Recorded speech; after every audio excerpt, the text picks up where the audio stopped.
esta semana hemos estado orando por nuestros hermanos misioneros que están en el campo. Y yo no sé si en alguna ocasión usted se ha dado tiempo de leer acerca de los misioneros, testimonios de misioneros.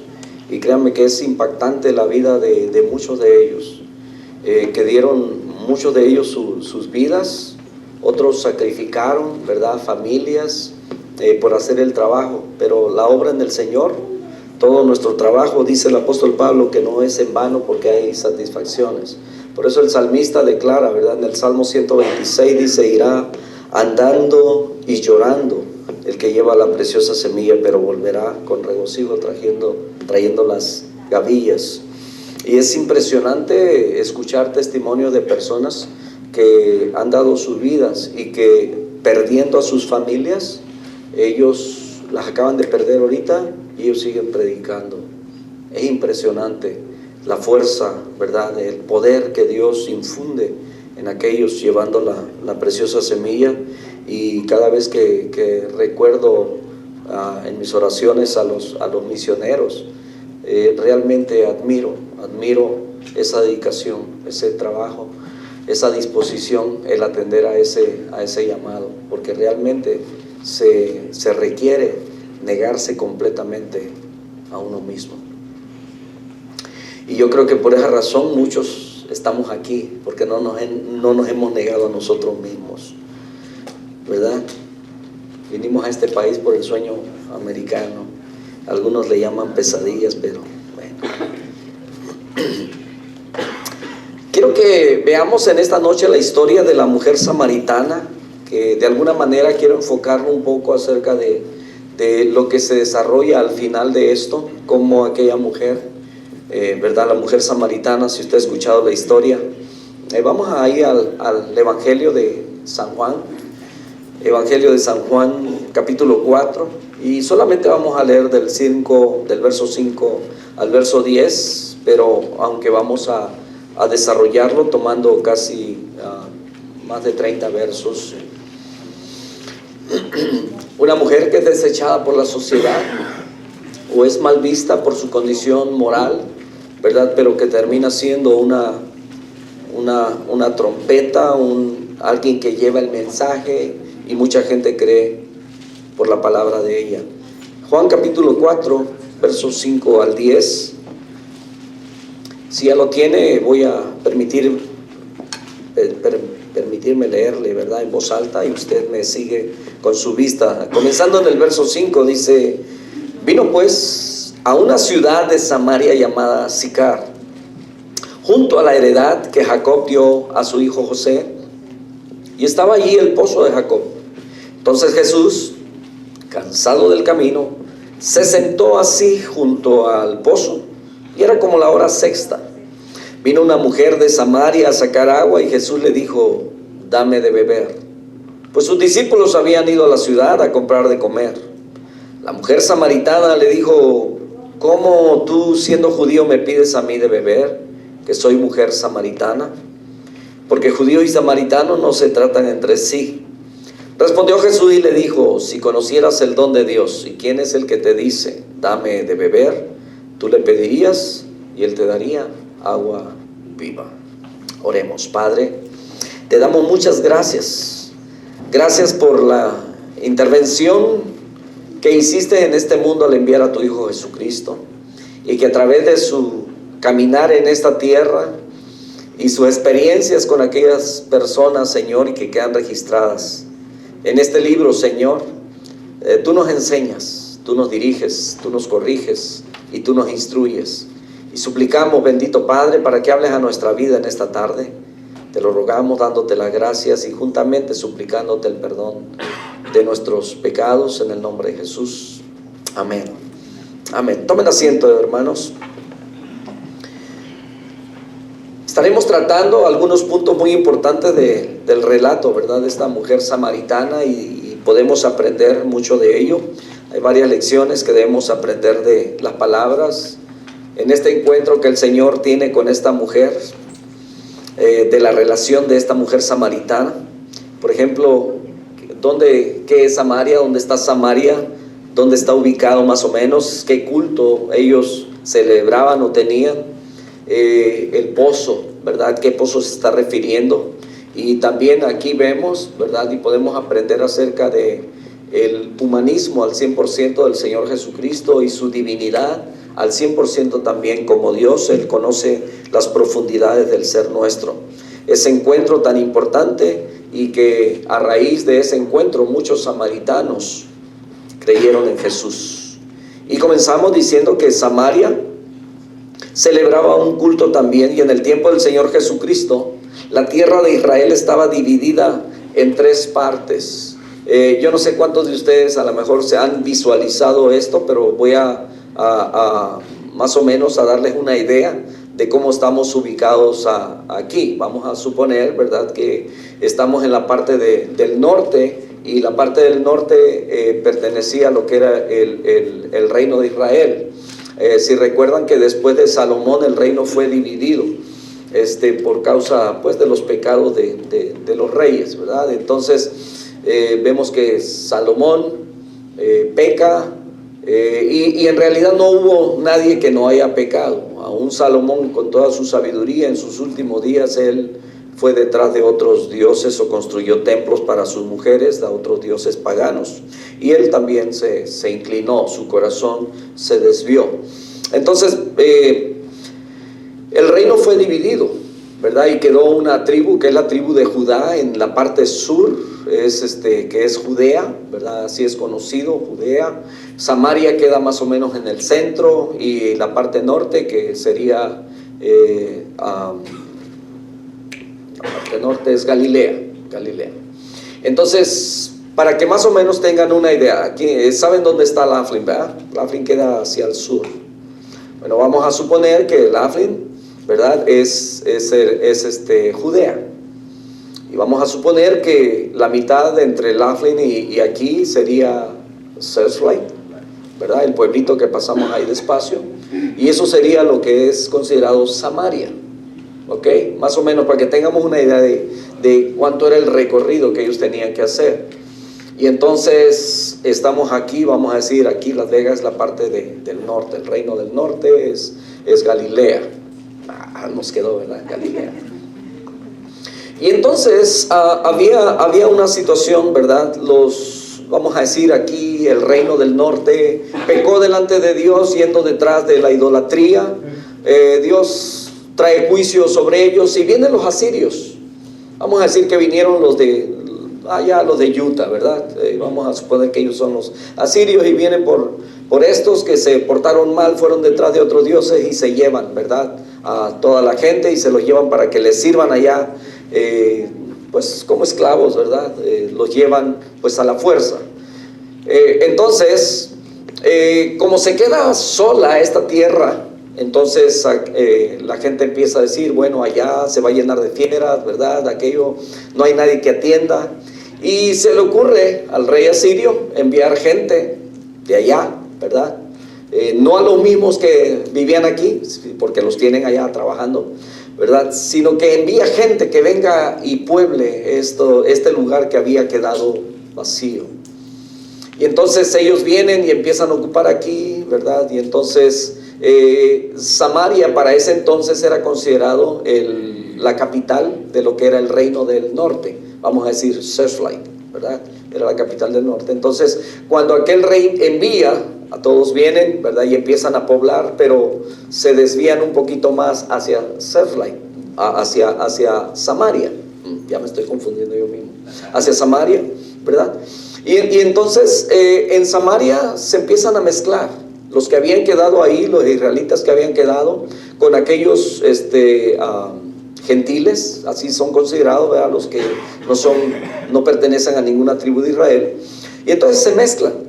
Y dentro de esa mezcla, ¿verdad?, ellos siguen adorando ídolos, traen sus deidades, sus creencias, las traen y las siguen adorando ahí. Entonces, así es como en esa mezcla nacen los samaritanos, ¿verdad?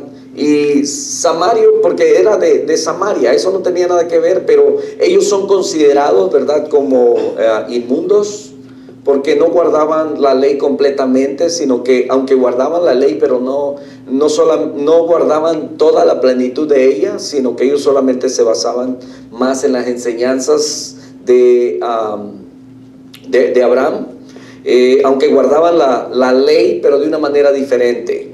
Y es que resulta que ahí en Samaria, cuando ellos vinieron de Egipto, ¿se recuerdan? Si ha leído la historia, ellos trajeron los huesos de José, ¿ok?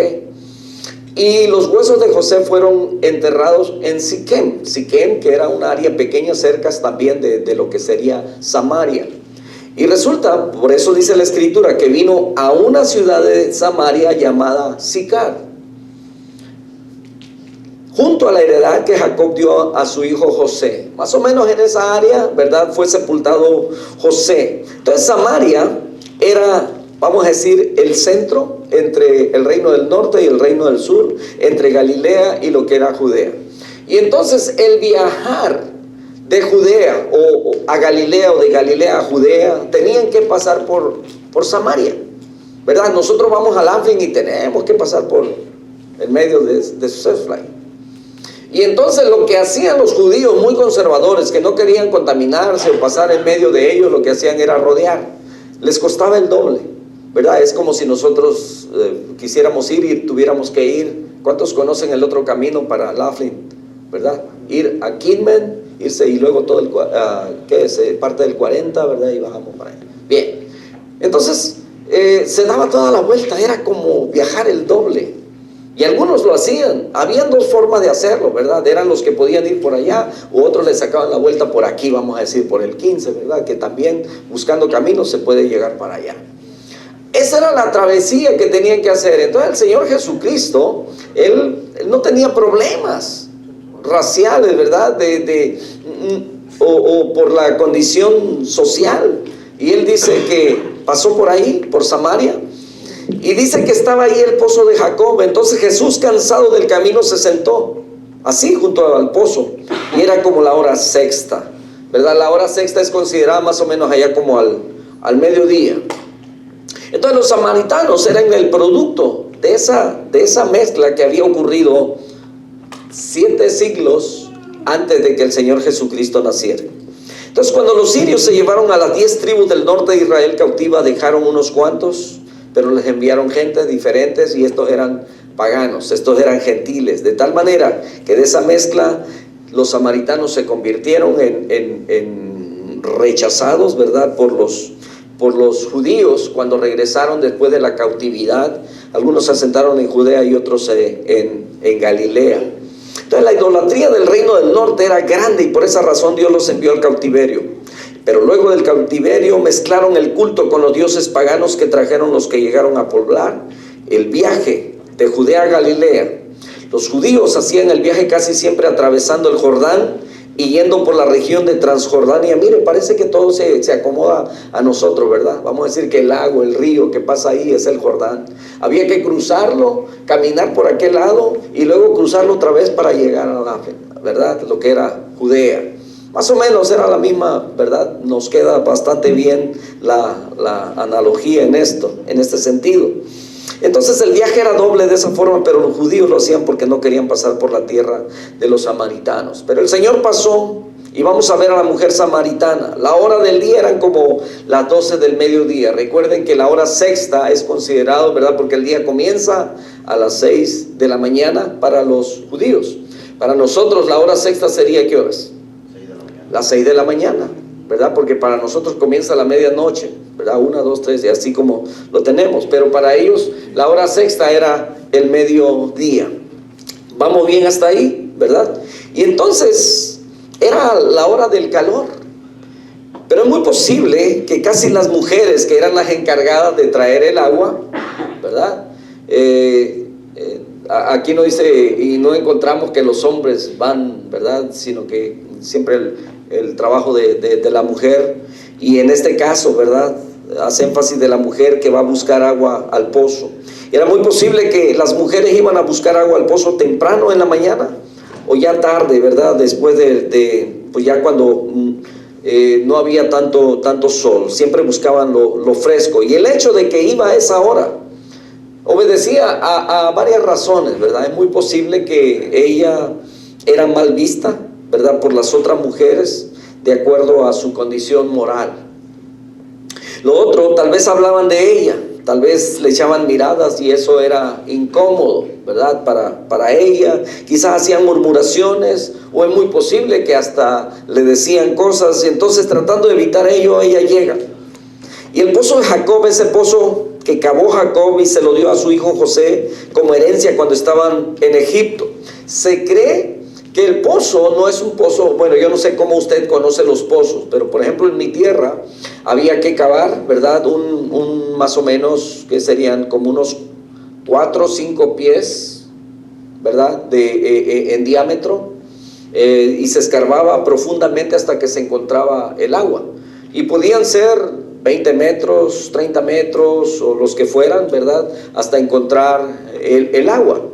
Y entonces, ese es el tipo de pozos que a lo mejor conocemos, y alrededor del agujero luego se construía una especie de, con ladrillos o piedra, ¿verdad?, se levantaba un poquito alto para que, ¿verdad?, por seguridad nadie se fuera, ¿verdad?, a caer ahí. Se cree que este pozo, ¿verdad?, que cavó había una vertiente de agua viva. ¿Sabe qué es un agua viva? Es un manantial donde brota el agua, ¿verdad? El agua no alcanzaba a brotar hasta afuera, pero él hizo una especie de cueva, de un agujero, ¿verdad?, grande, y desde ahí se podía ver donde el agua brotaba. Algunos historiadores, como Josefo, lo describe de esa manera. Y fue en esa parcela de tierra donde leemos, ¿verdad?, en el libro de Génesis, que el cuerpo de José fue traído de Egipto y fue enterrado en esa parcela, ahí en Siquem. Siquem, que creo que con el tiempo después se llamó Sicar, que es el nombre que se le da aquí en Samaria, esa pequeña ciudad. Entonces, Jesucristo demuestra su divinidad. Debemos notar antes que nada que nuestro Señor Jesucristo es 100% Dios y 100% hombre. Amén. Y como Dios, tiene atributos personales, atributos que solamente le pertenecen a Él. Aunque hay atributos que comparte con nosotros, pero hay atributos que son solamente de Él, como el ser omnipresente, que Dios está en todos lados, en todas partes. Por eso Él dice: yo estoy con vosotros todos los días, hasta el fin del mundo. Y es que está contigo cuando estás en tu trabajo, cuando estás en tu casa, donde quiera que estás, ¿verdad? En una ocasión escuché tipo chiste, ¿verdad? Invitaron a una anciana a la iglesia y ella decía: no puedo porque entonces no tengo quien quede cuidando a mis animalitos. Y ella decía: no te preocupes, ¿verdad? La persona que le invitaba le decía: el Señor las va a cuidar, ¿verdad? Y entonces la convenció, y ya estando en el servicio, el pastor dice: bueno, vamos a cerrar nuestros ojos y vamos a alabar al Señor porque el Señor está aquí. Y dijo la anciana: si el Señor está aquí, entonces ¿quién está cuidando mis animalitos? ¿Me entiende? Entonces, Dios no es como nosotros, que podemos estar solamente en un lugar a la vez, sino que Dios está en todos lados, en todas partes, al mismo tiempo, en el mismo momento, ¿verdad? Donde quiera que a usted se le ocurra. Por eso el salmista dice: ¿a dónde huiré de tu presencia? ¿A dónde me esconderé de ti? Dice: si hiciere mi estrado allá en el sol, dice, ahí tú estás. Y si me escondiera allá en lo profundo del mar, ahí tú estás. No hay manera de escondernos de Él. Está en todas partes. De hecho, ¿verdad? Él conoce todos nuestros pensamientos, aún las intenciones que hay en nuestro corazón. Él ya los sabe, ya los conoce antes de que la palabra, dice, esté en nuestra boca. Dice que Él ya la sabe toda. Ya la sabe toda. Hermanos, Él ya sabe qué reacción usted va a tener mañana. Él ya sabe que si se va a enojar, cómo se va a enojar y en qué va a terminar. Ya Dios lo sabe. Yo todavía no. Todavía no. No conocemos el futuro. Sin embargo, el Señor conoce absolutamente todo. Por eso es omnisciente, ¿verdad? Que es otro atributo de Dios y que solamente lo tiene Él. Nadie más conoce sus pensamientos ni conoce su futuro, sino solamente Dios. Nadie conoce lo más íntimo. Incluso Él nos conoce mucho más de lo que nosotros nos conocemos a nosotros mismos. A veces pensamos que conocemos a nuestros hijos o a nuestro cónyuge, pero ¿sabe? Él los conoce perfectamente. Y es más, ¿verdad? Él sabe qué será de nosotros en 5 años, en 10 años, en 20 años. Él lo sabe todo, con detalle. Sin embargo, nosotros estamos limitados, no lo sabemos. Y entonces aquí Él demuestra su divinidad al presentarse con esta mujer, ¿verdad? No era una coincidencia que nuestro Señor llegara a ese lugar y se encontrara con esta mujer samaritana. Todo obedecía a un plan que Él ya tenía desarrollado. Yo no sé cuántos de ustedes se acuerdan en alguno de los evangelios cuando el Señor va a tomar la Pascua y le pregunta a sus discípulos: ¿dónde quieres que preparemos la Pascua? Y el Señor les dice: vayan a la ciudad, y cuando vayan van a ver a un hombre que va cargando un cántaro. Síganlo, y a donde Él entre, ahí pregunten: el Señor quiere tener la Pascua aquí. Imagínense, el Señor ya vio todo, ¿verdad? Lo que van los discípulos, se van a encontrar con esta persona. Él ya lo visualizó, Él ya lo vio y les está mandando.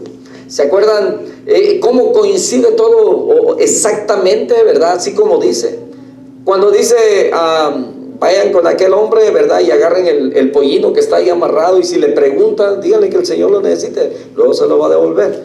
Exactamente igual. Cuando le piden, ¿verdad?, que pague los impuestos, y le dice a Pedro: ve allá, echa el anzuelo, y el primer pez que saques va a salir un estátero, ¿verdad?, una moneda que es el equivalente para pagar el impuesto tuyo y el mío, y los pagas. ¿Se imagina?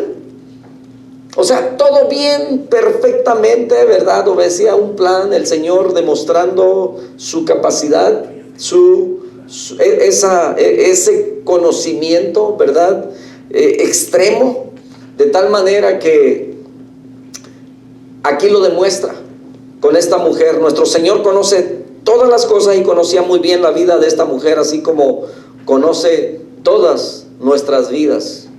Hermanos, hay muchas cosas dentro de nosotros que si pudieran estar aquí enfrente de nosotros y pasar como una pantalla, ¿verdad? Que todos pudieran ver lo que hay en nuestros pensamientos, lo que hay en nuestro corazón, ¿verdad? Y yo creo que ya desde este momento usted está avergonzándose de eso, ¿verdad? Porque hay cosas buenas, pero también hay cosas malas. Se imagina que cada vez que saliera un mal pensamiento, ¿verdad?, y saliera hasta de rojo, ¿verdad?, cuando son pensamientos puros, de blanco, ¿verdad?, y de repente amarillo, y de repente rojos, y a veces más rojos todavía. ¡Wow! Y el Señor conoce absolutamente todo nuestro ser. Y Él conocía a esta mujer, ¿verdad?, de todo. Y por eso debemos notar que el apóstol Juan se encarga de recalcar ambas naturalezas de nuestro Señor, porque en esto encontramos que Él demuestra sus dos naturalezas, su naturaleza humana, pero también su naturaleza divina. Notemos el relato y la distinción de las naturalezas. Por ejemplo, en el verso 11 dice Juan 4: la mujer le dijo: Señor, no tienes con qué sacarla, y el pozo es hondo. ¿De dónde pues tienes el agua viva? ¿Acaso eres tú mayor que nuestro padre Jacob, que nos dio este pozo, del cual bebieron él, sus hijos y sus ganados? Respondió Jesús y le dijo: cualquiera que bebiere de esta agua volverá a tener sed. Hermanos, ¿verdad que diariamente nosotros tomamos agua? Algunos en tiempo de invierno no se nos antoja mucho el agua. En el verano no nos alcanza el agua. Se acaba la hielera, ya para el mediodía ya andamos, o sea, ya las hieleras están vacías, ¿verdad? Y ahora están llenas y duran la semana completa llena. Ya ni del picarla abajo, ahí se queda. O sea, como que no se apetece. Pero aún así, ¿verdad?, tomamos agua y nos va a volver a dar sed, ¿no es cierto? Y el Señor le está diciendo una realidad, una verdad a esta mujer. Le dice: el que tome de esta agua va a volver a tener sed.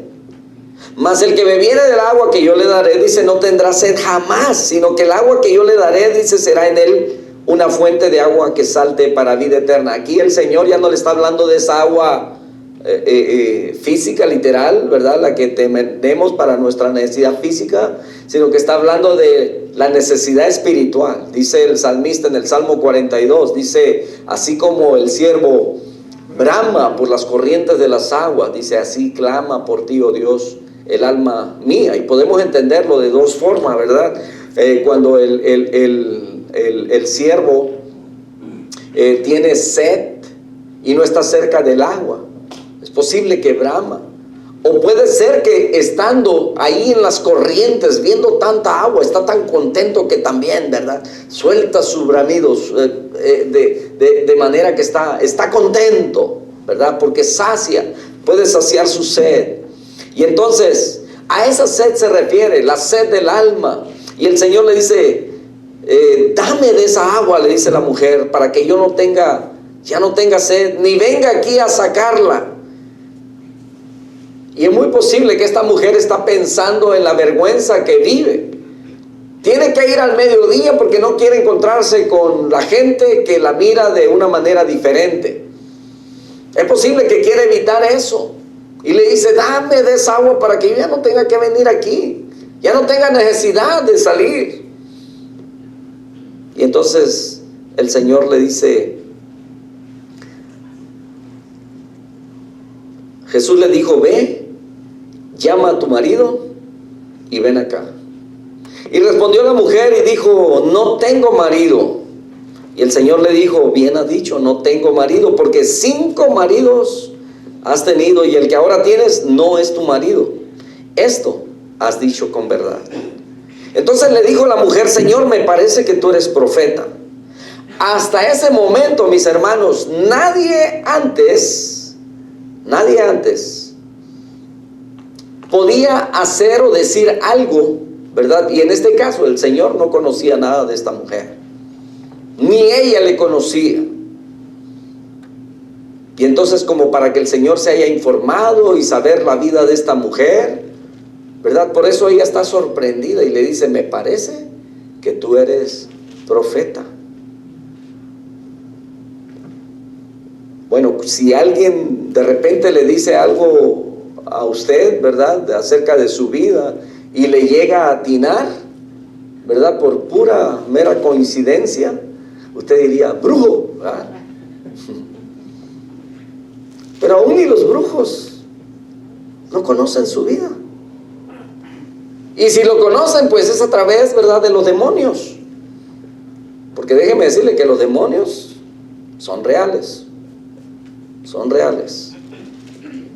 Y que si en alguna ocasión, así como hoy en día, ¿verdad?, se habla mucho acerca de toda esa hechicería y brujerías que existen, hay mucha gente consultando todo eso. Y se dan cuenta que sí, se puede dar. Que puedan saber de usted algo, pero no todo, no sus pensamientos ni su corazón. El enemigo lo conoce. Más bien los demonios, ¿verdad?, son los que revelan todas esas cosas, porque son espíritus y están en todas partes. Y entonces esta mujer dice, me parece que tú eres profeta. Y luego le dice, nuestros padres adoraron en este monte y vosotros decís que en Jerusalén es el lugar donde se debe adorar. Recuerdan que ahí es donde adoró Jacob. Allá en el libro de, me parece que es en Génesis, cuando el Señor les designa dónde ellos pueden adorar creo que fue después de que salen de Egipto. Les indica ciertos lugares donde ellos pueden adorar. Y uno de ellos era aquí, en Siquem. Y es por ello que ellos se quedan con esa idea de que en ese monte se debía adorar a Dios. Y es por esa razón que esta mujer le dice, nuestros padres adoraron en este monte. O sea, refiriéndose a Abraham, refiriéndose a Jacob. Y ustedes dicen, y vosotros decís que en Jerusalén es el lugar donde se debe adorar, porque recuerden que Jerusalén se convirtió en la capital de Judea. Y es ahí donde todos venían y adoraban, y hasta hoy en día, ¿verdad? Jerusalén Y algo que se hizo es que se movió, ¿verdad? En el tiempo de Donald Trump, se movió lo que era la embajada de Estados Unidos a la capital, o más bien, ¿verdad? A Jerusalén. Hubieron algunos movimientos muy importantes que se hicieron. Y entonces ellos dicen, ustedes, que en Jerusalén es el lugar donde se debe adorar. Jesús le dijo, mujer, créeme que la hora viene cuando ni en este monte ni en Jerusalén adoraréis al Padre. Vosotros adoráis lo que no sabéis, nosotros adoramos lo que sabemos, porque la salvación viene de los judíos, le dijo el Señor.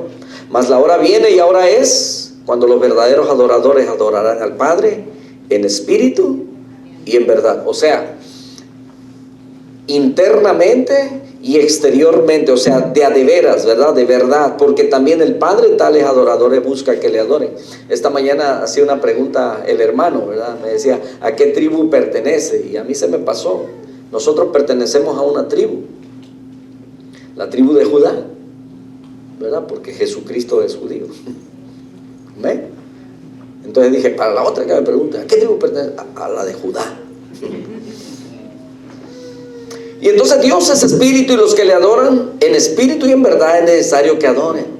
Le dijo la mujer, sé que ha de venir el Mesías llamado el Cristo. Cuando Él venga, nos declarará todas las cosas. Jesús le dijo, yo soy el que habla contigo. ¡Wow! Imagínese.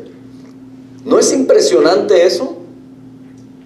¿Alguna vez usted ha tenido la oportunidad de hablar con una persona que quizás...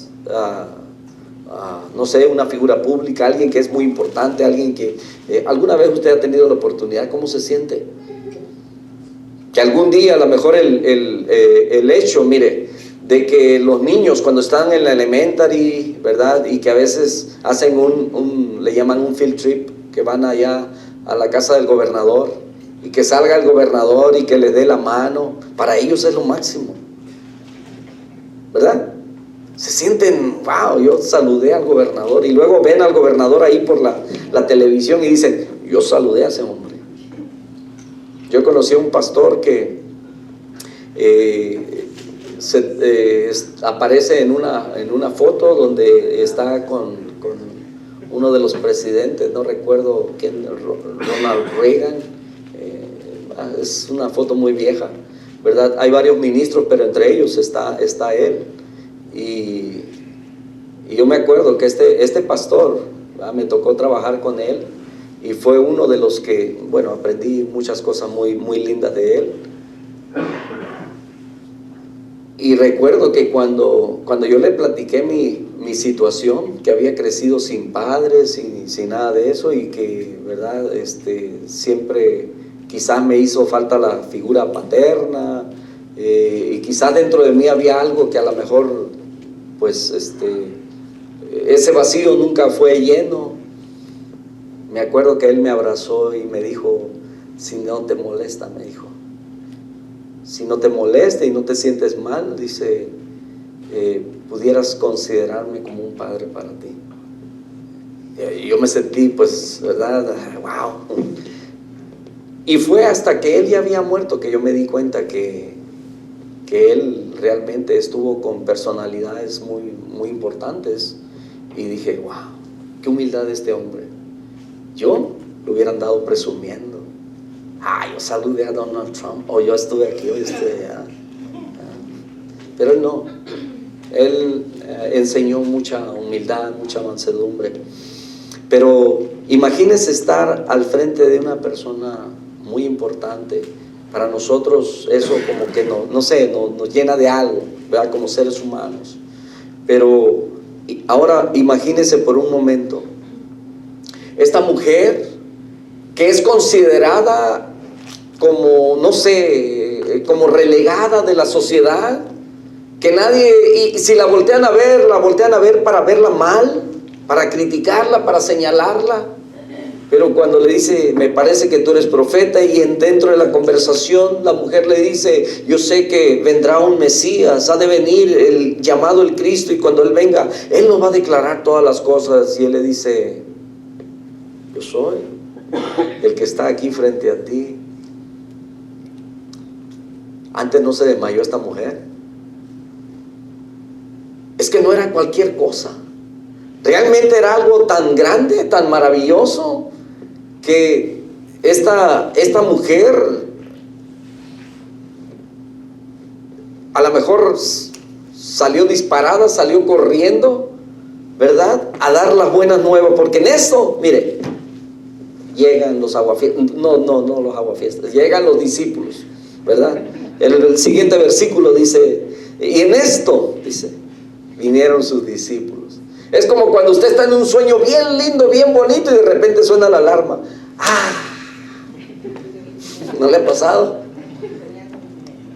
Hace algunas semanas yo estaba trabajando dentro de mi sueño. Un trabajo grande. Pero resulta que me desperté antes de que me pagaran.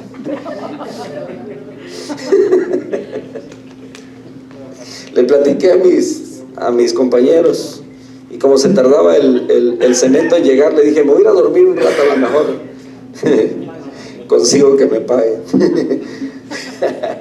¿No le ha pasado que a veces tiene de esos sueños bien bonitos, que no quisiera despertar, ¿verdad? Y de repente algo, y esta mujer está ahí en lo máximo,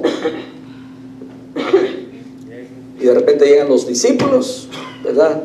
Y en eso llegan, y se maravillaron ellos de que el Señor estaba hablando con una mujer. Sin embargo, dice, ninguno dijo, ¿qué preguntas o qué hablas con ella? La humanidad de Jesucristo, mis hermanos, se puede notar porque Jesús se cansó. Él también estuvo cansado. ¿Se acuerdan la vez que estaba en la barca? ¿Quién puede dormir cuando una barca está en alta? Bueno, el oleaje es alto. Ellos sentían dice que se iban a morir, que iba a ser anegada la barca, porque es muy posible que iba para acá, para allá, y trataban de hacer todo lo posible por mantener, ¿verdad?, el control de la nave. Y el Señor, mire, la Biblia dice que estaba muy cansado. Y usted dice, ¿cómo alguien puede dormir mientras está todo eso? Es que usted no se imagina el cansancio que él podía tener. Y está demostrando que como hombre se cansó. Él también tuvo hambre. No solamente después de haber ayunado 40 días y 40 noches, porque dice que después de haber ayunado esos 40 días y 40 noches, dice que tuvo hambre. Y entonces vino el tentador. Pero también en una ocasión, caminando con sus discípulos, dice que se encontró una higuera y revisó en ella porque tenía hambre. Quería comer. O sea que su cuerpo demandaba, su cuerpo físico. Y si usted se da cuenta, él usaba su poder para beneficiar a otros, pero nunca lo usó para beneficiarse a sí mismo. Nunca lo hizo. Entonces tuvo sed. En esta ocasión le dice a esta mujer, dame de beber. Cuando está en la cruz, él dice, tengo sed. Entonces podemos notar su divinidad, porque sabía con precisión la vida de esta mujer, y solamente Dios puede saber eso. Y además porque Él está ofreciendo vida eterna a la mujer, y el único que puede ofrecer eso es Dios, alguien que es eterno, alguien que es poderoso. Y cuando la mujer le habla del Mesías, Jesús le dice, ese soy yo, el que habla contigo. Y Jesús, la mujer se asombra. Para empezar, que siendo judío, esté hablando con ella. Saben que los rabinos no debían hablar con las mujeres.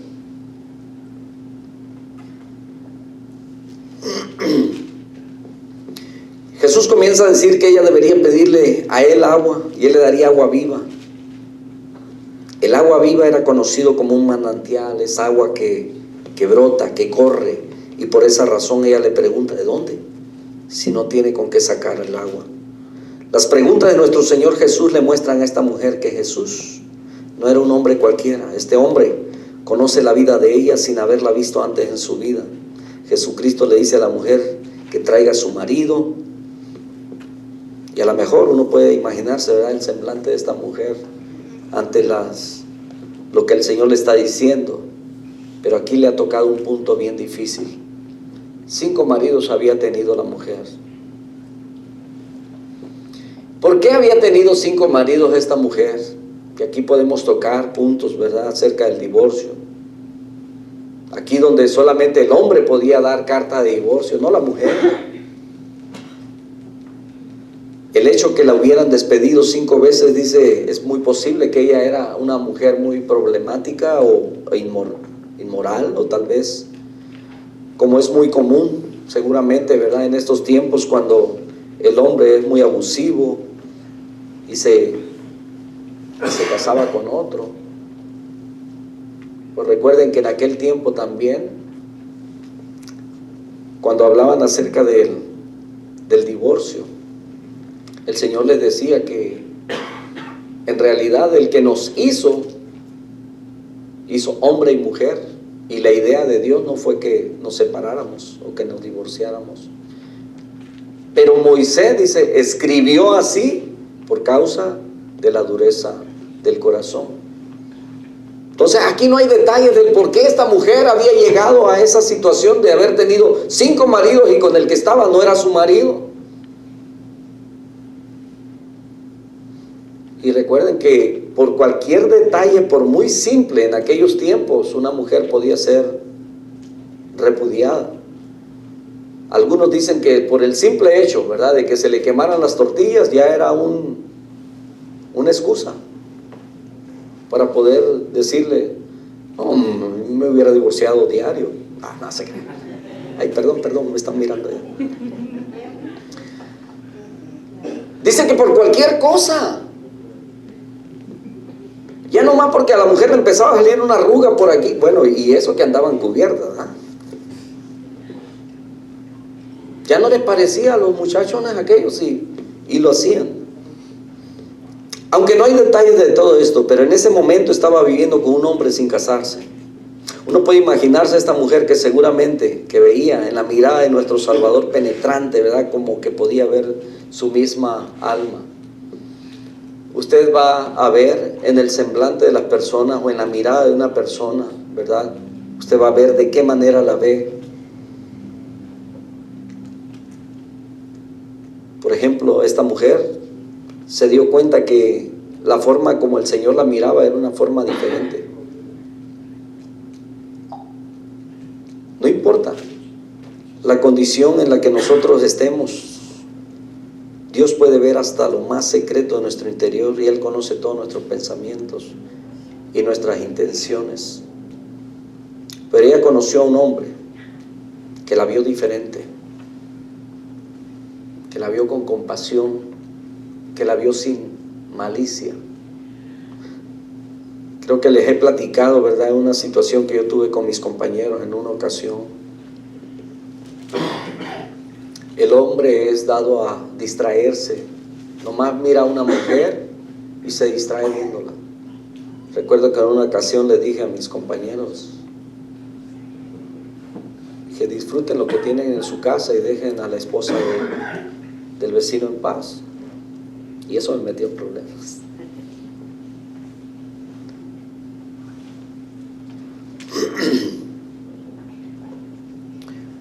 Muchos samaritanos creyeron en Jesús porque la mujer hasta el cántaro dejó de agua ahí. Se fue corriendo al pueblo a contarles a los demás su experiencia. Y es así como el evangelio ha crecido desde el principio. En esa transmisión, uno a uno, de boca en boca. Una mujer agradecida por haber encontrado al Cristo, al Hijo de Dios, ahora quiere compartir con los demás para que ellos también reciban y tengan un encuentro con Cristo. Dice el verso 39, ya estoy en la recta final, y muchos de los samaritanos de aquella ciudad creyeron en Él por la palabra de la mujer, que daba testimonio diciendo, me dijo todo lo que he hecho. Usted no se sorprende cuando la palabra lo descubre, lo confronta, lo redarguye. ¿Alguna vez usted ha sentido cuando a lo mejor la predicación toda, ¿verdad?, es como Dios hablando directamente con usted, diciéndole, aclarándole dudas a lo mejor, o señalando en qué estás mal, qué necesitas cambiar? y sientes como que Dios te está regañando, o sientes como que en ese momento de dolor Dios te está abrazando con su palabra, diciéndote: no te desanimes, hijo, yo te amo, échale ganas. ¿No lo ha experimentado en su vida? Qué bonito es poder darnos cuenta de que en cada circunstancia de nuestra vida Dios siempre está presente. Siempre, hermanos, siempre. Muchas veces o nos hemos acostumbrado tanto a su voz, o a lo mejor estamos tan lejos de Él que ya no escuchamos su voz, pero Dios siempre está ahí. Esta mujer está sorprendida, me dijo todo lo que he hecho. Entonces vinieron los samaritanos a Él, y escuche bien, y le rogaron que se quedase con ellos, y se quedó allí 2 días. Y no es que se quedó el Señor, ¿verdad? Le pusieron una hamaca y a descansar y a dormir, no. Él se quedó para hablar del reino de Dios, del arrepentimiento y del perdón y de esa agua, ¿verdad?, que Él estaba dando. Ahora, ¿cuántos se convertirían? La Biblia tampoco describe con detalles eso, pero cuando vino el día del Pentecostés y dice que salieron a predicar, Felipe fue el primero que llegó a Samaria. Y en su predicación hablaba de Jesucristo.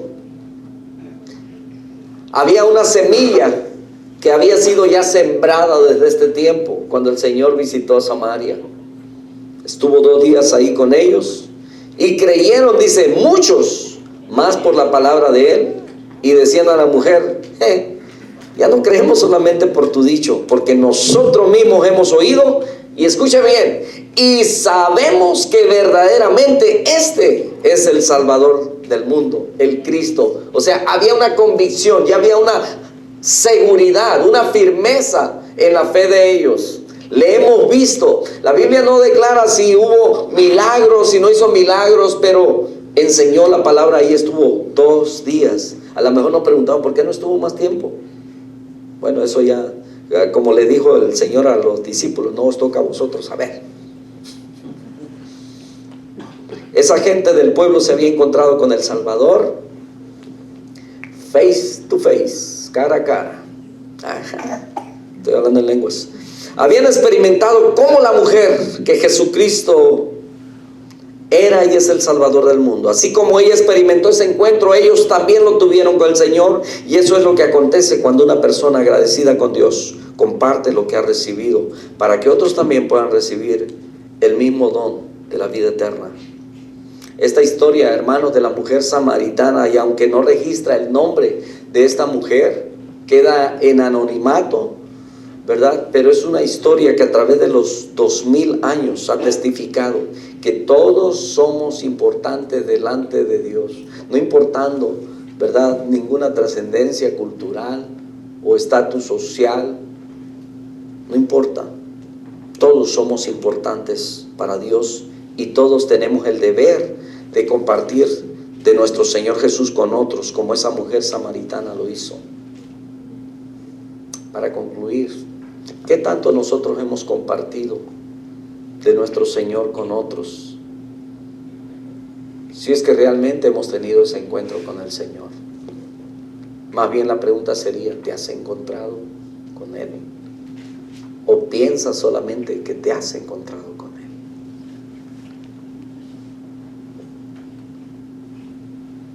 Pedro experimentó un quebranto, y fue mucho tiempo después, casi cuando el Señor va a ser ya crucificado. Hasta entonces él llora amargamente. Pasó tiempo. Es muy posible que muchos hemos venido a los pies del Señor creyendo que le hemos conocido, pero a lo mejor no le hemos conocido lo suficiente, no hemos estado tan cercas. Es como aquellos declaraban en el Antiguo Testamento, habiendo dicho: ¿quién soy yo que, siendo de labios inmundos, decía Isaías, mis ojos han visto a Jehová, el Dios de los ejércitos? Y algunos pensaron que le vieron, pero no fue así, porque la Escritura dice que no hay hombre que pueda ver a Dios y que viva. Ellos solamente creyeron haber visto a Dios. Muchas veces nosotros es posible que solamente pensemos y creamos, pero realmente hemos tenido este encuentro con Jesús. Realmente nos hemos convencido, como dijeron estos, ya no creemos solamente por tu dicho, porque nosotros mismos hemos oído y sabemos, o sea, estaban ya seguros que verdaderamente este es el Salvador del mundo, este es el Cristo. Entonces, el compartir el Evangelio con otros no necesariamente tiene que ser en lugares extraños, sino ahí donde nos conocen, ahí con nuestra familia, allá con nuestros compañeros de trabajo, en esos lugares, ahí donde nos conocían de la manera como nos conocían. Y yo creo con todo mi corazón que esta mujer no volvió a dar el testimonio que tenía hasta este momento. Yo creo que ahora vivió una vida diferente, porque Dios nos hace nuevas criaturas una vez viniendo a Él. Esta mujer lo compartió con la gente que ella conocía. Y déjeme decirle que todos conocemos a alguien que no conoce al que nosotros conocemos. Quiero compartir con ustedes una historia, ya lo he compartido en otros años. Una historia muy linda que siempre que la leo pues me quiebra la voz. Y se trata de una bella familia de misioneros. Se trata de David Svea Flood, que dice que en el año de 1921 David Flood y su joven esposa Svea y su pequeño hijo de 2 años dejaron Suecia rumbo al interior de África. Viajaban con los Eriksson, que era un matrimonio de misioneros también. Y estas 2 parejas habían sido miembros muy activos de sus iglesias y habían comprometido sus vidas a llevarle el evangelio a las tribus perdidas de África. Los Flood estaban llenos de amor y entusiasmo y cruzaron las montañas del Congo a golpe de machete para comenzar su ministerio en un lugar indeterminado para ellos. Sin embargo, todas las aldeas les negaron la entrada, convencidos de que la presencia de los blancos enojaría a los dioses y les traería grandes problemas. Después de muchos días buscando un lugar, decidieron limpiar un terreno y construir una choza de barro. Por meses lucharon con la lengua y junto con los Eriksson trataron en todo lo que podían por acercarse al jefe de la tribu, quien endureció aún más su posición. Los nativos tenían prohibido visitar a los misioneros. Solo permitían ir allí a un pequeño niño para venderles pollos y huevos. David estaba sorprendido de la insistencia de su esposa de que aunque no pudieran entrar a la aldea ni alcanzar a África para Cristo, ella aún podía ganar a este niño para el evangelio.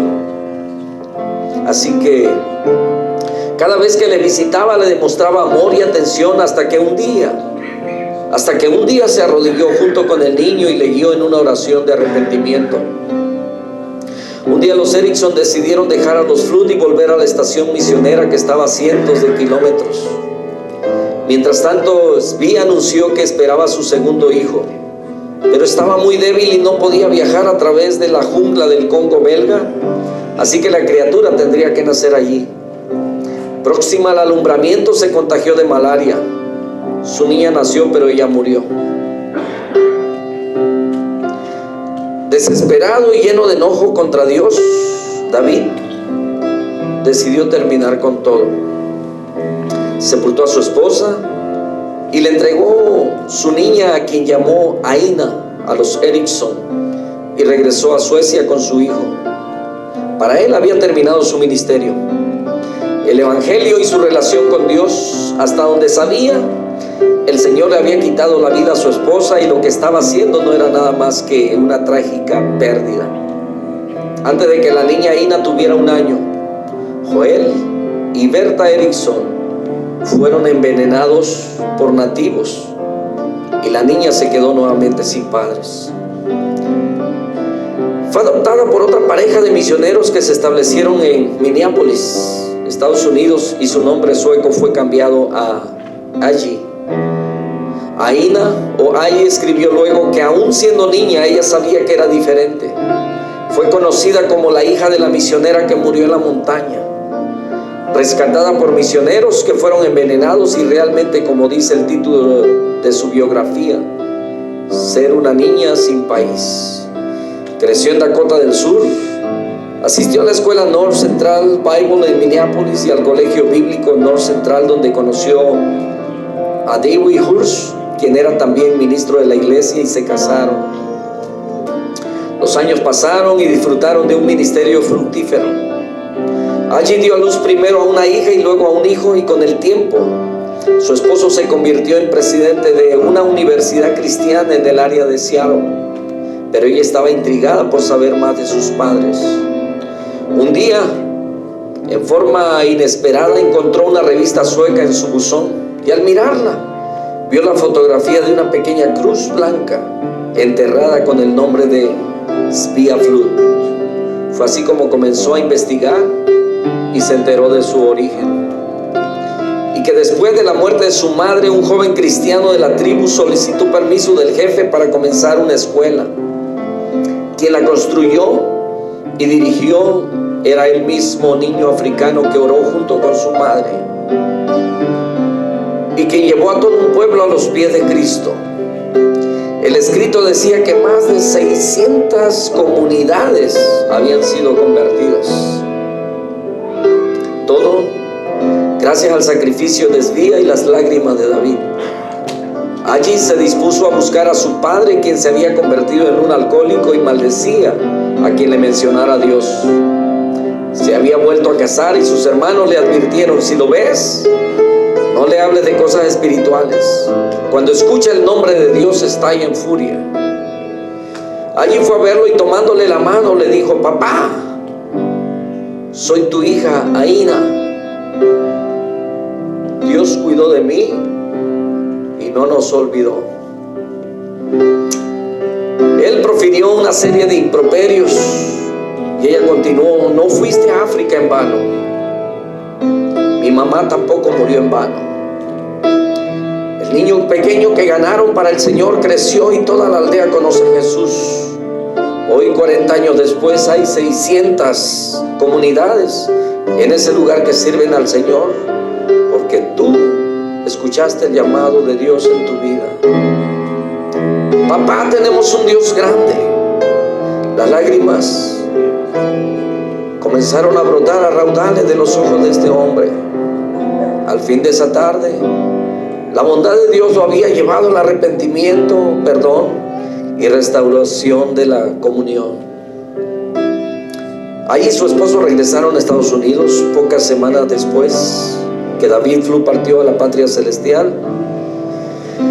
Luego le contarían que en las últimas horas de su vida, su padre, delirando, hablaba en el lenguaje swahili, que era el lenguaje que tuvieron que aprender en África para poder llevar el mensaje. Termina este artículo diciendo: los que sembraron con lágrimas, con regocijo segarán. Hermanos, es muy posible que nosotros no salgamos de nuestro confort y de nuestra comodidad a ir a otro país, ni estar dispuestos a perder lo que muchos han perdido. Y es muy posible que en gran parte de nuestra vida cristiana, si nos ponemos a pensar cuántos han venido a los pies de Cristo por causa de nosotros, a lo mejor eso nos llevaría a la tristeza.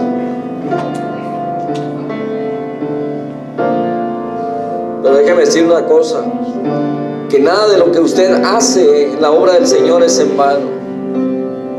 Hay cosas de las que usted no se da cuenta,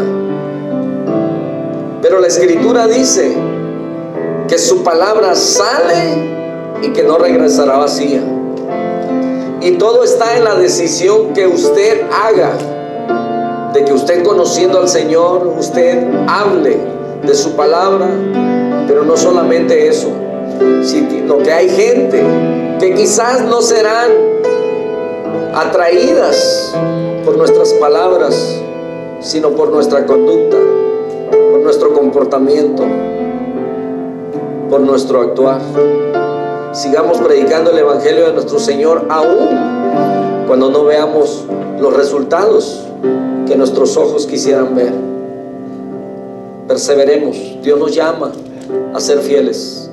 Eso es todo. A perseverar hasta que Él venga. A todo pastor nos gustaría tener iglesias llenas y numerosas, pero Dios mandó a ser fieles. Así es que perseveremos siendo fieles. Amado Dios, historias como esta, Señor, es posible que hayan muchas, solamente que son solamente algunas que han logrado salir a la luz.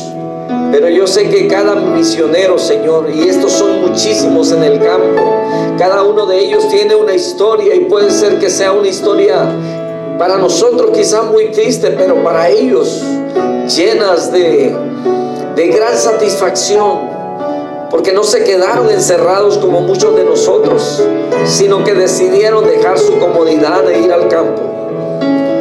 Señor, perdónanos, porque quizás tú nos llamaste a hacer algún trabajo y no lo hemos realizado. Ayúdanos, Señor, para que podamos predicar tu palabra con nuestra conducta, con nuestras acciones, aún con nuestras palabras, Señor, si son necesarias.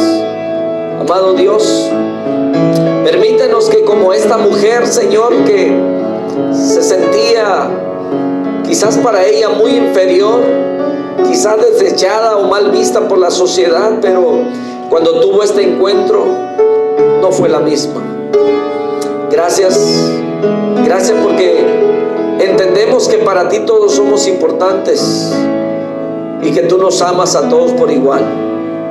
Ayúdanos, Señor, a llevar este mensaje a todos aquellos que están a nuestro alrededor, así como esta mujer que entró al pueblo y entró gritando que había encontrado al Mesías.